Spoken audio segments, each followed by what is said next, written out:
ورحمة الله وبركاته. أعوذ بالله من الشيطان الرجيم.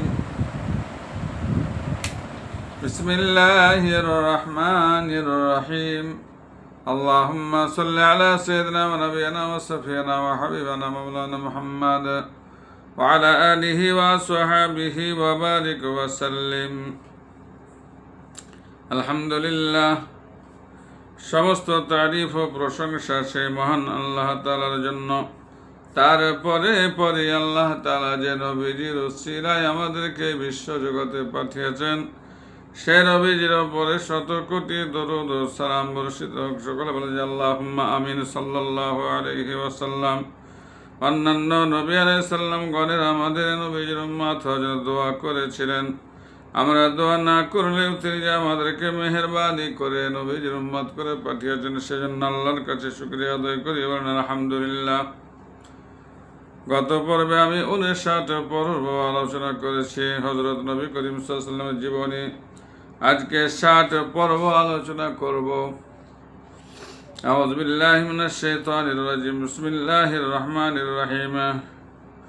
হুনাইফা প্রতিনিধি দল মক্কা ও ইয়ামানের পথে ইয়ামামা নামক স্থানে হুনাইফা গোত্রের বাস। এই গোত্রের সর্দার ছিলেন সুমামা বিন উসাল।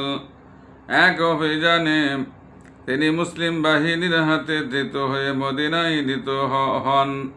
তার বিরুদ্ধে খুনের অভিযোগ ছিল। বন্দী হলেও তিনি রাসূলুল্লাহ সাল্লাল্লাহু আলাইহি ওয়াসাল্লামের মেহমান হিসাবে মদিনায় অবস্থান করেন। এক পর্যায়ে রাসূলুল্লাহ সাল্লাল্লাহু আলাইহি ওয়াসাল্লাম তাকে মুক্তি দেন। মুক্তি লাভের পর তিনি ইসলাম গ্রহণ করেন এবং কিছুদিন মদিনায় অবস্থান করে স্বদেশে ফিরে যান। স্বদেশে তিনি ইসলাম ও ইসলাম প্রচারকের মহিমা, মহত্ব এবং ইসলামের শিক্ষা ও আদর্শ প্রচার করতে থাকেন। তার প্রচারে ইয়ামামার অধিকাংশ লোকই ইসলাম গ্রহণ করে। হিজরি 9 সালে হুনাইফা গোত্রের বহু লোক রাসূলুল্লাহ সাল্লাল্লাহু আলাইহি ওয়াসাল্লামের সমীপে উপস্থিত হন। অত্যল্পকালের মধ্যে এই গোত্রের সবাই ইসলাম গ্রহণ করেন। তাই বংশে ইসলাম প্রচার বিশ্বখ্যাত। দানবীর হাতেম তাই বংশ সম্ভবত তার পুত্র আদি বিন হাতেম খ্রিস্ট ধর্ম গ্রহণ করেন এবং রাসূলুল্লাহ সাল্লাল্লাহু আলাইহি ওয়াসাল্লামের প্রতি নানাবিধ অন্যায় আচরণ করেন। মক্কা বিজয়ের পর আদি স্বদেশে ভূম হতে পারিয়ে আত্মরক্ষার চেষ্টা চালাতে থাকেন। পরে নিজের বোনের মুখে রাসূলুল্লাহ সাল্লাল্লাহু আলাইহি ওয়াসাল্লামের অনুপম দয়া উদারতার কথা শুনে মদিনায় এসে ইসলাম গ্রহণ করেন। তার প্রচারের ফলে তার গোত্রে দিন দিন ইসলামের প্রসার বৃদ্ধি পেতে থাকে। 9 হিজরি সনে তার গোত্রের জায়দ নামক জনৈক সজ্জনের নেতৃত্বে তাদের বহু লোক মদিনায় উপস্থিত হয় এবং কয়েকদিন পর্যন্ত অবস্থান করে দিন সম্পর্কিত নানাবিধ আলোচনার পর সকলে ইসলাম গ্রহণ করে। এরা সব অংশে প্রত্যাবর্তনের পর তাই গোত্রের সব লোকই ইসলাম গ্রহণ করে। তারিখের কাহিনী বিভিন্ন বিশ্বস্ত হাদিস গ্রন্থে যেমন তিরমিজি, নাসাই ও বাইহাকি শরীফে তারিখের সূত্রে নেমেনের ঘটনাটি বর্ণিত হয়েছে। তার পিতার নাম আব্দুল্লাহ। তারেক বলেন, আমি একদিন জুলমাজায় বাজারে দাঁড়িয়ে আছি। এমন সময় দেখলাম 110 লোক একটা জুব্বা পরে বাজারের চারদিকে ঘুরছে আর উচ্চ স্বরে বলছে, হে মানব সকল, তোমরা সবাই বলো আল্লাহ এক, অদ্বিতীয়, তিনি ছাড়া অন্য কোনো উপাস্য নাই। তাহলে তোমরা সফল কাম হবে। সঙ্গে সঙ্গে দেখলাম আর একটি লোক তার পেছনে পেছনে বলে বেড়াচ্ছে, সাবধান, তোমরা এর কথা শোনো না, এ ভীষণ জাদুকর এবং মিথ্যাবাদী। এই বলে লোকটি সুদর্শন ব্যক্তির প্রতি পাথর ছুঁড়ে মারছে। আমি সুদর্শন ব্যক্তি এবং তার ব্যাপারে কটুকতিকারী লোকটি সম্পর্কে জানতে চাইলে আমার সঙ্গী ও বয়স্ক লোকেরা বলল, সুদর্শন লোকটি হাশেম বংশ সম্ভূত, যিনি নিজেকে আল্লাহর রাসূল বলে দাবি করেন। আর দ্বিতীয় লোকটি তার চাচা আবদুল উজ্জা আবু রাহাব। এই ঘটনার পর অনেক বৎসর মহাকাদের গর্ভে বিলীন হয়ে যায়। আমরা একদা এক কাফেলা সহকারে খেজুর কেনার উদ্দেশ্যে মদিনায় গমন করি। আমরা মদিনার নিকটবর্তী হয়ে বাইরে একটি খেজুর বাগানে বিশ্রাম নিচ্ছিলাম। এই সময় চাদর গায়ে লুঙ্গি পরা একজন লোক এসে আমাদেরকে সালাম দেন এবং মধুর সম্ভাষণে আমাদের পরিচয় জিজ্ঞেস করেন। আমাদের সাথে একটা লাল রঙের উট ছিল। আগন্তুক সেটির বিক্রয় মূল্য জানতে চান। আমরা নির্দিষ্ট পরিমাণ খেজুর বিক্রয় মূল্য দাবি করলে তিনি কোনো প্রকার দরদাম না করে উটটির নাসার্য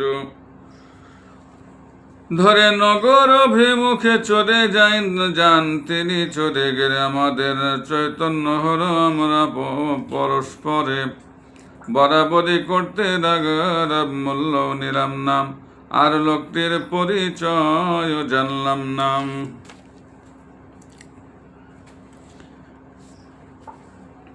এমন এতে একটা অপরিচিত লোকের হাতে উঠতে ছেড়ে দেওয়া কি ঠিক হলো? আমাদের সাথে বয়স্ক এক মহিলা ছিলেন। তিনি আমাদেরকে আশ্বস্ত করে বললেন, নিশ্চিন্ত থাকো, আমি লোকটির চেহারা অভিনিবেশে সহকারে লক্ষ্য করেছি। এমন চেহারা করো প্রবঞ্চক, প্রতারক স্বভাব বিশিষ্ট লোকের হতে পারে না। নিশ্চিন্ত থাকো, আমি তোমাদের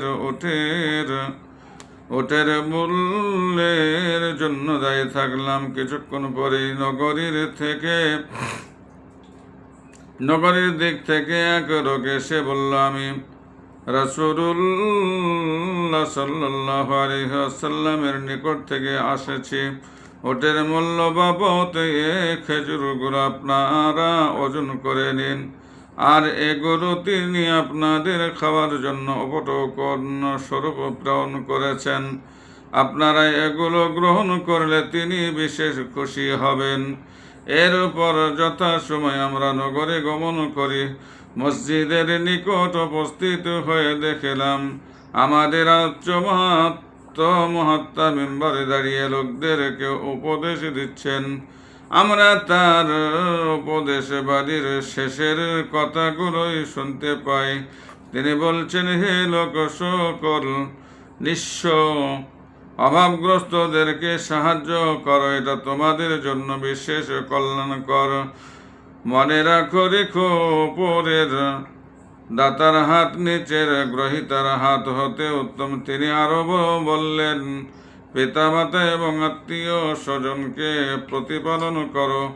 আলোচ্য তারিক বিন আব্দুল্লাহ ও তার সঙ্গীগণ কয়েকদিন মদিনায় অবস্থান করে ইসলামের শিক্ষায় ও আদর্শে অনুপ্রাণিত হন এবং ইসলাম গ্রহণ করে স্বদেশে প্রত্যাবর্তন করেন। তারেক ও তার সঙ্গীদের প্রচার মহিমায় তাদের এলাকার সব লোকই ইসলাম গ্রহণ করে। নাজরান প্রতিনিধি দল। নাজরান ইয়ামানের নিকট অবস্থিত একটি বিস্তৃত ভূভাগের নাম। স্থান আরবীয় খ্রিস্টানদের কেন্দ্রভূমি। সপ্তম হিজরি সনে অথবা তারও কিছু পরে রাসূলুল্লাহ সাল্লাল্লাহু আলাইহি ওয়াসাল্লাম নাজরান এলাকায় ইসলাম প্রচার উদ্দেশ্যে সাহাবী হযরত মুগীরা বিন শুবা রাদিয়াল্লাহু তাআলা আনহুকে প্রেরণ করেন। তিনি স্থানীয় খ্রিস্টান অধিবাসীদের একটা সংশয়ের জবাব দিতে ব্যর্থ হয়ে মদিনায় ফিরে আসেন। এরপর রাসূলুল্লাহ সাল্লাল্লাহু আলাইহি সাল্লাম জনৈক দূতকে পত্র দিয়ে নাজরানবাসীর নিকট প্রেরণ করেন, যাতে নাজরানবাসীর প্রতি ইসলাম গ্রহণের আহ্বান ছিল। এ পত্র পেয়ে নাজরানের খ্রিস্টান বিশপ খুবই বিচলিত হয়ে পড়েন। তিনি কর্তব্য স্থির করতে না পেরে সোরাহাবিল নামক জনৈক বিচক্ষণ হামাদানবাসী খ্রিস্টানের পরামর্শ কামনা করেন। সোরাহাবিল বিচলিত বিশপকে বললেন, কর্তব্য আপনি স্থির করবেন, তবে আমি এটুকু বলতে পারি, কারে ইসমাইল বংশ হতে একজন রাসূলের আবির্ভাব হবে। এই কথা আমরা বহুদিন থেকে শুনে আসছি। আলোচ্যার্য আরবি ও রাসূল হয়তো সেরকমই হবেন। আর একজন বিশিষ্ট খ্রিস্টানকে জিজ্ঞেস করলে তিনি অনুরূপ উত্তর দেন। এতে বিশপ ফাঁপড়ে পড়েন। তিনি গির্জার ওপর চটের পর্দা জোড়াতে এবং অবিরাম ঘণ্টা বাজাতে আদেশ করেন। সেখানে ভয়ঙ্কর বিপদের জানান দিতে রূপ করার রীতি খ্রিস্টানদের মাঝে প্রচলিত ছিল। এই গির্জার অধীন ৭৩টি গ্রাম ছিল। তাদের লোক সংখ্যা সম্পর্কে জনশ্রুতি ছিল। নাজারানি খ্রিস্টানরা যে কোনো যুদ্ধে ১,০০,০০০ যুদ্ধ ময়দানে নামাতে পারত। অসময়ে ঘণ্টা ধ্বনি এবং গির্জার ওপর চটের পর্দা ঝোলানো দেখে খ্রিস্টানরা বিচলিত চিত্তে গির্জার প্রতি ছুটে আসে। লোকজন একত্রিত হলে প্রধান পাদ্রী তাদেরকে রাসূলুল্লাহ সাল্লাল্লাহু আলাইহি সাল্লামের পত্র পাঠ করে শোনান।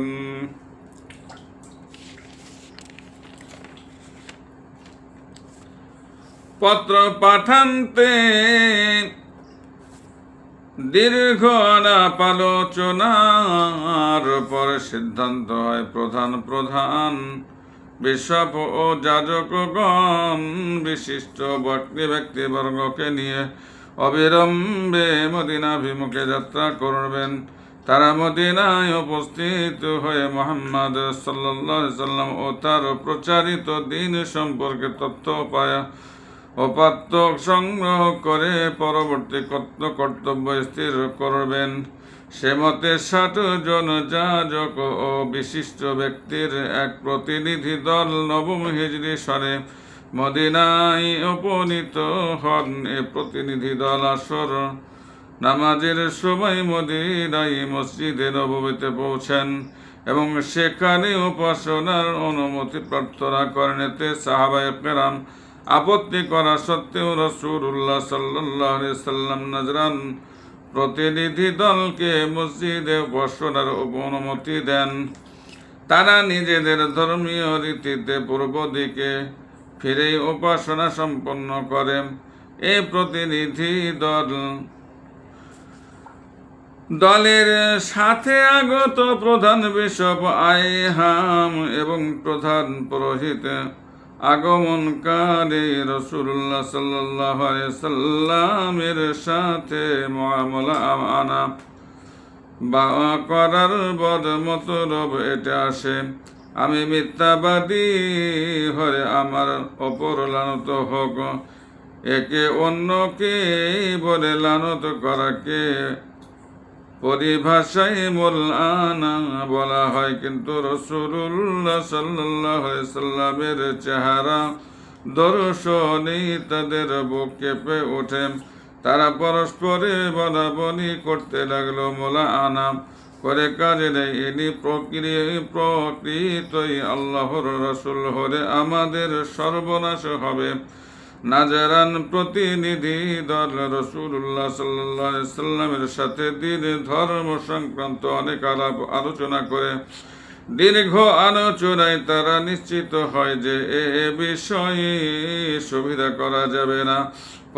পক্ষান্তরে মূল আনারও সাহস হচ্ছে না। গত্যন্তর না দেখে তারা সন্ধি চুক্তির প্রস্তাব করে নব প্রতিষ্ঠিত আরব সাধারণতন্ত্রের সদস্য হবার আগ্রহ প্রকাশ করে। এজন্য তাদেরকে কি পরিমাণ কর দিতে হবে তা মীমাংসা করতে রাসূলুল্লাহ সাল্লাল্লাহু আলাইহি সাল্লামকে অনুরোধ জানায়। তার স্বভাবজাত উদারতার ফলে অল্পক্ষণের মধ্যেই সন্ধির শর্তগুলো স্থিরীকৃত হয়ে যায়। তখন রাসূলুল্লাহ সাল্লাল্লাহু আলাইহি সাল্লাম নাজরানবাসীকে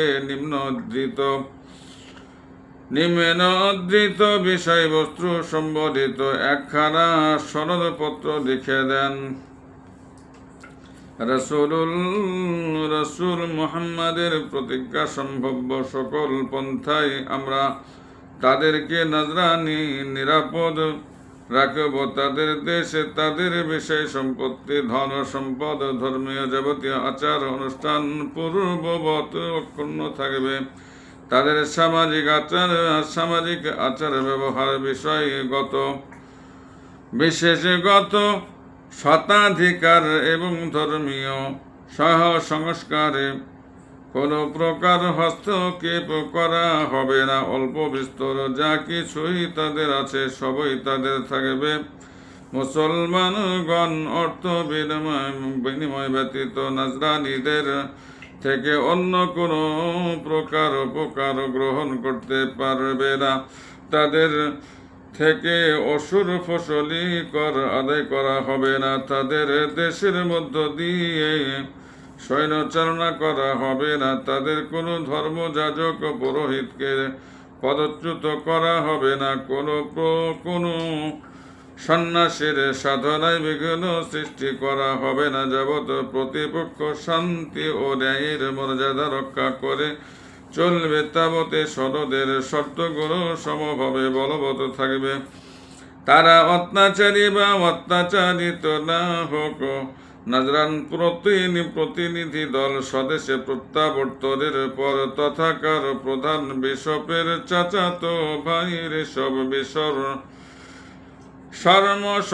সর্বসমক্ষে প্রকাশ করলেন। ইনি প্রত্যাশিত শেষ নবী, আমি তার সান্নিধ্যানে চললাম।